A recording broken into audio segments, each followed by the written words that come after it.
Welcome back to Who Cares, a podcast by SEIU 2015, the largest union of long-term care workers in the United States. I'm your host, Arnulfo De La Cruz, president of SEIU 2015. Every episode, we lift up the voices of caregivers and the people they support, and we talk about the policies that shape our lives. Today, we're digging in on an important issue, California's Proposition 50, what it is, why it matters for care, and what's at stake for care workers, their patients, families, and communities.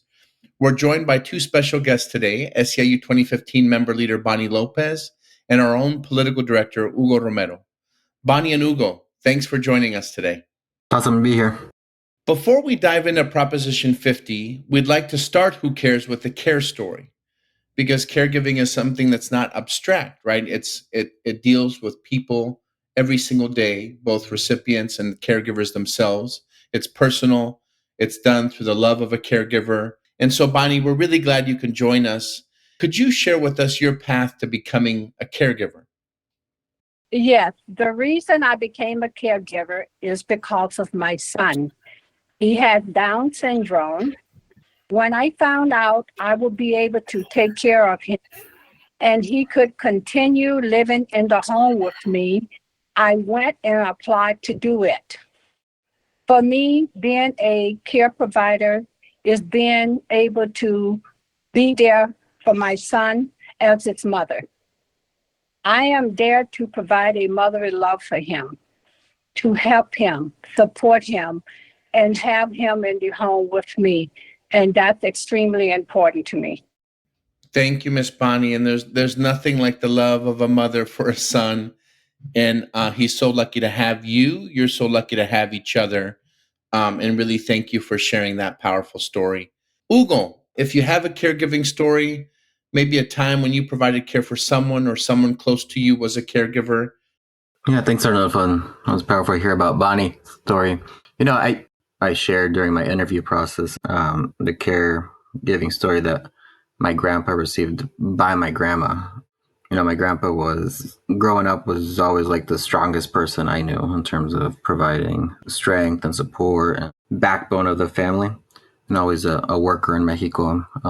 He went merchant across the country, and he would set up his puestos, they call it, selling rebosos and all kinds of just Mexican artisanry in different ferias across the country. So always very strong person. But when he got sick, and as it tends to happen to a lot of folks, life happens either by aging or a situation in life, as we talk about all the time with folks. Life happens, and he did require care. And so it was quite a shock to see when care was needed, how my grandma became the strongest person I knew and would care for him. And it was very powerful to see. It was just that reversal in the role. But it was also just in terms of the toll it took on her over time, until he eventually passed. Just the physical and emotional toll it took on her was really, heavy to watch, I think, for me and for the family. And at that, it was also a collective effort. We were fortunate that other folks, family members were there to help my grandma, but my grandma was the primary caregiver, and it took a heavy toll on her to be able to do so and provide that care for my grandpa for years. So it's something that's always stuck with me. There's so much vulnerability involved, both for the person receiving care and for the person giving care, on just many different things that are required in it. And so just that whole experience has always stuck with me, especially because it involves people, you love deeply. Yeah, absolutely, Hugo. Thank you for sharing that. I imagine folks listening to both your and Bonnie's story can really relate, right? Miss Bonnie, a mother, a caregiver who cares for her son out of the love of her heart. And then Hugo, you seeing up close the love that your grandparents had for each other, your father working really hard until he was no longer able to. And like so many of the caregivers listening, your grandmother, a woman, so much of the work of caregiving is done by women who are having to balance the caregiving of their loved ones, in this case, her spouse, and then also kind of keep the family afloat, paying the bills, being the breadwinner, really, I'm sure resonates with so many people listening. They say everyone has a care story or is going to have a care story. So now to shift gears a little bit, we're diving into a really important topic today. Many of you might have heard about something called Proposition 50, also known as the Election Rigging Response Act. It's on the ballot for a special election on November 4th of this year, right around the corner. And it's a big deal for all of us here in California. Now, you might be thinking, why should I care about some law about congressional districts, right? How does that affect me? The politics is crazy in this country. I don't trust either party. We need people to stand up for union members and the things that we care about.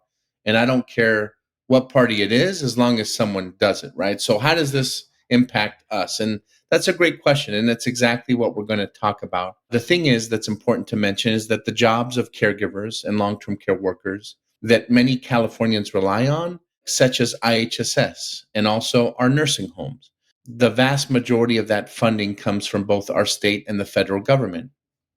And so when congressional representatives meet in Washington and they make decisions around the resources for long-term care, that has a direct impact right back here in California.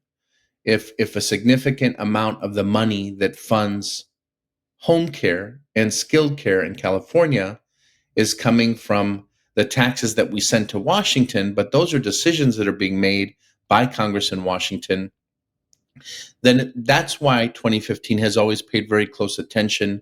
What are these decision makers across both parties, including independents, making around issues related to long-term care? So we've seen proposals that have been very impactful this legislative cycle, right?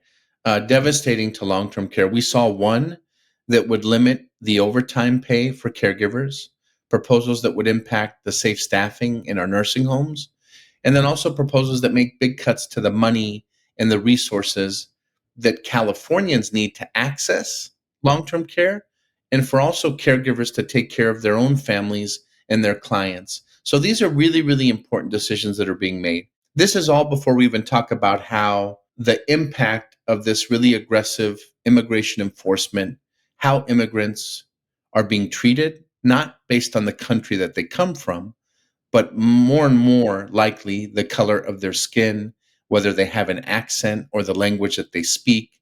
And we're seeing the impact that has on a workforce that is driven, like a lot of sectors in California, in a big part by immigrant labor, right? And in California, we respect the contributions of immigrants, not criminals, but hardworking immigrants who have been paying taxes and contributing, many of them never seeing those taxes back, including those who are legally able to work in this country, who are immigrants, including people who become citizens, legal permanent residents. But again, these decisions coming out of Washington have a big impact on the care sector, not to even mention affordable housing, the cost of groceries, and the increased cost of everything that seems to be rising every day. So what's happening in other states like Texas, Florida, Indiana, and Missouri, and others that are changing their election maps to get an advantage? I think in California, we were perfectly fine with going into the next congressional election, lifting up our voices, as we always do. There's a democratic process in place. But here you have a situation where there's folks who are looking to gerrymander maps, to go search for additional congressional seats to try to create an unfair advantage. And that's a direct threat to the power we have to elect leaders who stand up for working people, who stand up for poor people, who protect our jobs, our clients, our neighbors, and our values. So I think to make something very clear, this is not about politics. This is making sure that we have enough resources to pay our bills, that our members are able to get the health care that they need, and that work as caregivers is respected, and that people are able to do caregiving with dignity, including the people that they care for. That's the whole point of home care and skilled care, that our consumers and patients are also able to live with dignity and respect. And that's why this is an issue that's so important. So let's get to what's at stake here, not just for this year, but in the long run. Miss Bonnie, can you explain in your own words as a caregiver, why does this issue matter to you? What does rigging the election in Texas mean for someone like you here in California? This special election is extremely important for all caregivers. We're at a stage right now in life where everything we work so hard for could be taken away from us. It's critical that we be able to support Proposition 50. If we don't support Proposition 50 right now, things could get so much worse for us as caregivers. We can't let Texas rig the election. We as Californians, we need to fight and vote and be there. We can't let this happen. Thank you, Miss Bonnie. That's exactly right. And this is, this is not about politics. It's about what's fair and having a fair landscape, having a democratic process that exists that allows us to vote for our congressional representatives is a fundamental American right. And if people are looking to cheat the system or try to steal the election, it's important that California also stands up, right, and makes and protects the democratic process of Californians and Americans being able to vote. Hugo, the term gerrymandering gets thrown around a lot. Can you break it down for our listeners? Think of it like you're explaining it to a neighbor. How does it work, and why is what's happening in other states a big enough deal that California even needs to respond? House of Representatives is like, they normally do this every 10 years. And so why it's a big deal is that Texas is doing this in the middle of a census when they're supposed to do it. So if folks remember, our members listening, we were very involved in the census in 2020. And it's very important that everybody counts. For folks that have been around, you always hear about make sure you get counted, cuéntense, make sure you're counted, because the more population you have, the more resources that come your way, right? And the seats that are allocated. And so when you think about these counts and why they're done every 10 years is to get an accurate census count. And so the fact that Texas is doing it in 2025 is a direct result of something that's very unprecedented, because Trump has called on his puppets and Governor Abbott in Texas to find him 5 new seats in the middle of a district, to gerrymander, using that term, to find them 5 new seats, because they know what they did in the big billionaire budget deal, where they transferred the largest amount of transfer of wealth from the poor to the rich, as people literally were sleeping. And when they took that vote, is deeply unpopular. And parts of the reason it's unpopular is because, they ripped away healthcare from 15 million Americans. They cut programs like Head Start and making childcare affordable. They raised taxes for working families. We're now paying those through tariffs. And so everything that he promised, is reneging on, and the people paying are workers and working families. And so they know the writing on the wall, because people feel lied and betrayed by the things he promised. And so he wants those seats. So it's very important we respond, because we can't allow one state to do it off cycle, and we don't have the ability to respond. The way Texas is doing it, they're stripping away seats from folks of color, whereas the way California and Prop 50 is doing it, they are making sure that communities of color are still retaining representation, and that this is only on a one-time basis in terms of the power of independent redistricting. So this is only as a response to what Texas is doing. That's exactly right. Thank you, Hugo. It's so important that we reiterate that we have to be able to have a level playing field, right? We're not looking to do more than someone else. We want to make sure that this process that's in place, that is a cherished right in America, the right to vote, that the institution is strong, right? Not for a certain party or a candidate, but these are about our congressional representatives. And it does seem like this is more than just about politics and voting. This is about things that affect our daily lives: wages, healthcare, the issue of immigration, the contribution of immigrants, how they're treated, and, affordable housing, right? Miss Bonnie, can you help us to connect the dots even more? How does a group of politicians drawing a new line of congressional maps in Texas and kind of a back room, how does that end up affecting the amount of resources or money that you have in your paycheck or the cost of your health care? Drawing the line in Texas could take away our health care and our income because of what those lines represent seats in Congress. The House of Representatives has a lot of power in terms of federal funding and creating health care laws. If Texas is able to draw a line and get an overwhelming majority in the House of Representatives, that makes it even harder for us as Democrats and as caregivers to make the future of our care a reality. Thank you, Ms. Bonnie. Prop 50 would temporarily change the way that we are very proud to have in California, which is an independent commission to draw our districts that's passed by the voters. And Hugo, can you explain why that is necessary to move and how it's different? How is what California is doing different than the process that was used in Texas? Yeah, well, one, we're taking it to the voters in California. They are not taking it to the voters. This is ultimately in the hands of the voters, and that's why we're taking the time to talk to voters about Prop 50, and it's going to the ballot because they know they can't win in the ballot. That's why they're rigging the system. And so those 5 seats, they never earned them. And so they're trying to cheat.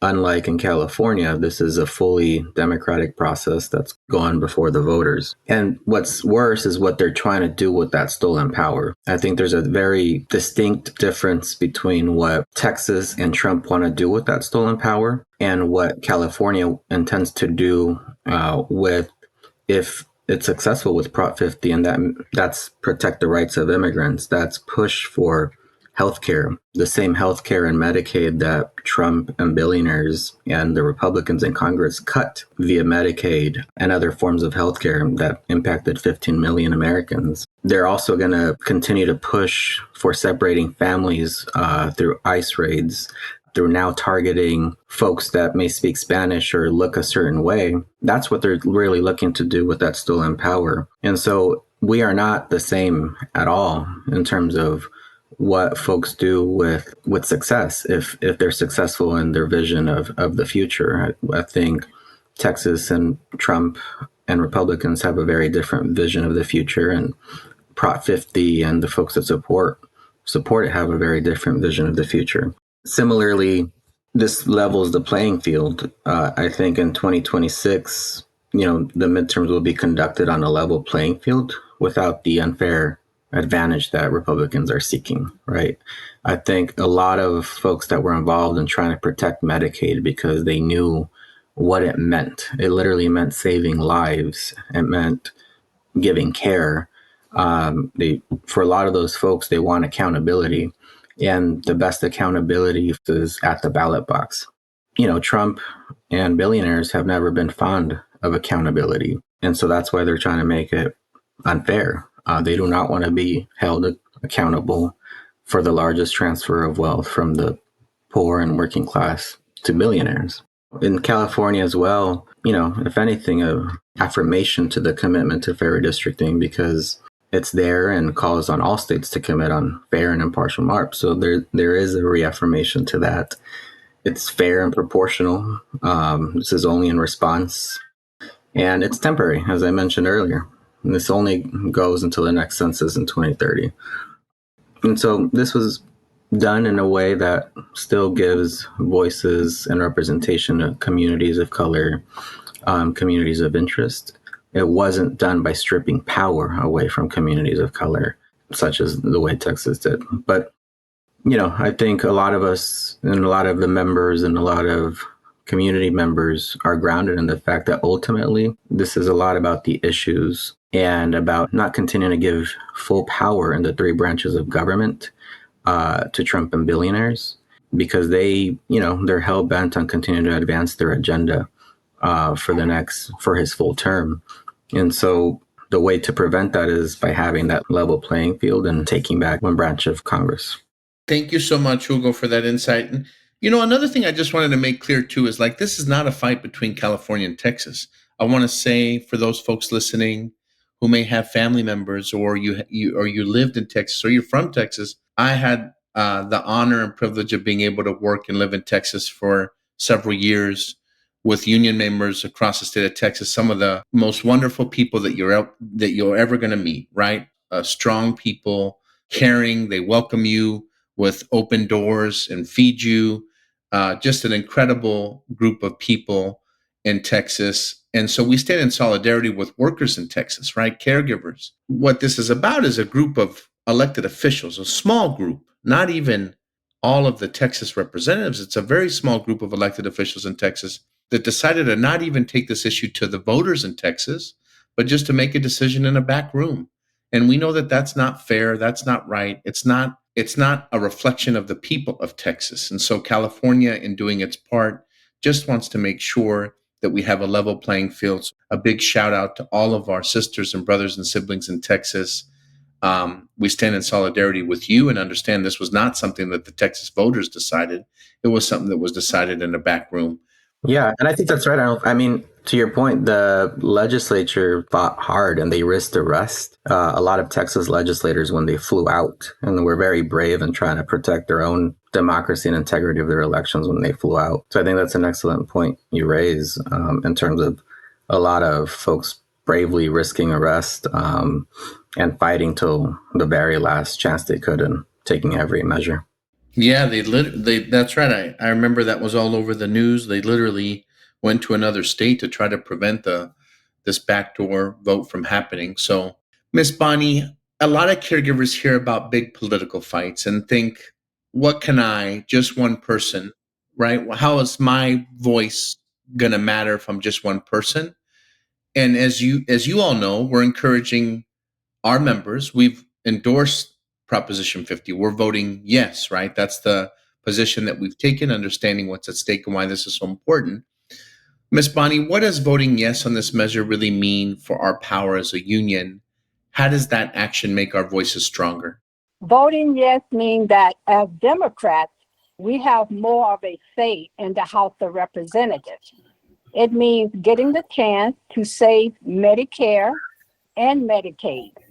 It means getting to push back on Trump's big bad bill. This could be our chance to fix so much of what the Trump administration has broken over the last year. We're all working so hard to get things like Medicare, and Medicaid. That's how important it is to me. Great. Thank you, Miss Bonnie. We're so grateful to have you join us as a caregiver. Send a big hug to your wonderful son. We appreciate your leadership and you sharing your stories and your insight. Hugo, as always, we appreciate your stories and your insight and your leadership, and appreciate your work that you do on behalf of our members every single day, and appreciate you joining us today. To our folks listening, Proposition 50 is not really just about lines on a map. It's about making sure that California caregivers, that patients in our communities have a fair voice when really important national decisions are made around Medicaid, wages, and dignity. We wouldn't be getting involved in this if it wasn't of direct impact to the standard of living and the type of lives that our members and those whom they care for stand to benefit or are negatively impacted by. That's what this is about. It's about overtime protections and protecting long-term caregivers as workers' rights. It's about how community-based services are funded. It's about our clients and consumers and patients receiving quality care and being able to live with dignity, which is an American right. It's about our immigrant siblings feeling valued and safe, right, in their own homes, at work, in their communities, and respecting the contributions and recognizing that America has always been a land of immigrants, and that the decisions that we make around how we welcome or treat immigrants is really a moral question and a moral issue, and that we believe as caregivers that we have to love thy neighbor, right, that we care for each other. So your vote this November can help balance the scales and protect our values. To find out more about Proposition 50 and how to get involved, please go to SEIU2015.org. That's the union's website. You can find out more about Proposition 50 on the website. And again, my name is Arnulfo De La Cruz. This has been a Who Cares podcast from SEIU 2015. If you found this helpful, please share it with a caregiver in your life, or a community member, or a friend, or a loved one. And do not forget to get out and vote. Ballots are going to be mailed starting the week of October 6th, and the election is right around the corner here on November 4th. Until next time, take care of yourselves and each other, and thanks for joining.